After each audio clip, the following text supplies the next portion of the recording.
Halo, jumpa lagi dengan saya di Najmul Ula Play. Hari ini kita mendapat kabar buruk dari timnas Indonesia U17 yang dibantai memalukan oleh Malaysia di Stadion Pakansari. Cara kalah timnas Indonesia U17 sangat memalukan karena Garuda Muda kebobolan 4 gol cepat dalam tempo 6 menit, kemudian 1 gol lagi di menit 40 sehingga kebobolan 5 gol dalam babak pertama. Arhan Kakak hanya membalas 1 di akhir babak kedua.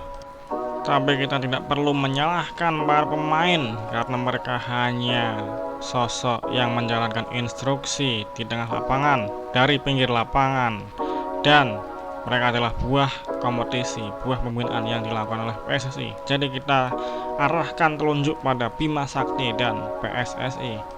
Bima Sakti dalam hemat saya melakukan 3 kesalahan.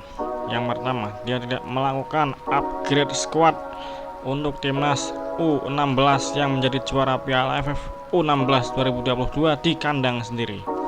Dia tidak menambah pemain, tidak mencari pemain lagi, dan percaya pada pemain yang sama, sehingga line up jajaran starter di Piala AFF U16 dan kualifikasi Piala Asia U17 praktis sama persis.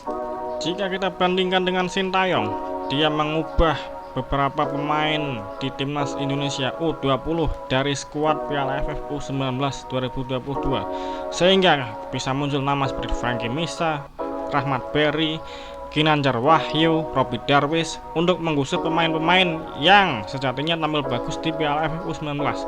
Langkah Sintayong ini menjanjikan upgrade karena pemain di tempat kompetisi. Sementara itu, Bima Sakti tidak memasukkan pemain dari kompetisi U16 yang sejatinya juga bergulir pada bulan Agustus September lalu. Bima Sakti memilih skuad yang sama, yang lelah, yang tidak di-upgrade, dan barangkali merasa puas diri.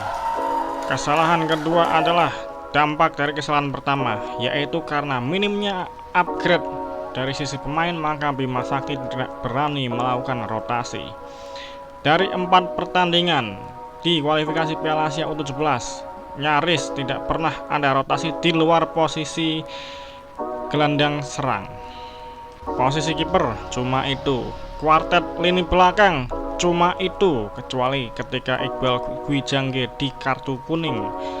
Striker juga 3, Caviatur Rizky, Nabil Asyura, dan Arhan Kakak, kecuali Nabil Asyura cedera pas melawan Palestina. Jadi Bima Sakti tidak punya pilihan setara di lini belakang karena buah dari keputusannya tidak memanggil tambahan pemain. Padahal jika melongok regulasi, pertandingan melawan Palestina dan Guam tidak akan dihitung dalam klasemen runner-up.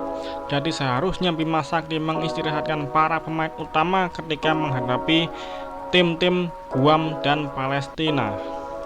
Kesalahan terakhir Bima Sakti adalah dengan memasang pemain yang salah di lini belakang saat menghadapi Malaysia. Ini juga buah dari ketidakmauannya melakukan rotasi, jadi pemain pengganti Iqbal Gwijangge menjadi penyebab gol pertama Malaysia. Femas Crespo dimainkan sebagai back padahal ia adalah seorang gelandang. Hal itu diperparah dengan keputusan Bima Sakti tidak berlatih di lapangan selama kualifikasi Piala Asia U17. Ia menjadikan alasan minimnya recovery, jaraknya lapangan jauh dari hotel, menjadi alasan dia cukup berlatih di hotel. Dan itu membuat Femas Crespo tidak dalam posisi diuntungkan untuk menjalani posisi baru. 1 gol kebobolan, Indonesia kebobolan 4 gol berikutnya selama babak pertama. Jadi barangkali Bima Sakti memang beda kelas dibanding pelatih asing yang pernah menangani timnas Indonesia. Kita tahu Bima Sakti pernah kalah telak di Piala AFF 2018, lalu sekarang kalah telak lagi di kualifikasi Piala Asia U17 2022. Sepertinya PSSI perlu mencari sosok lain sekaligus sebagai regenerasi pelatih di tubuh timnas Indonesia.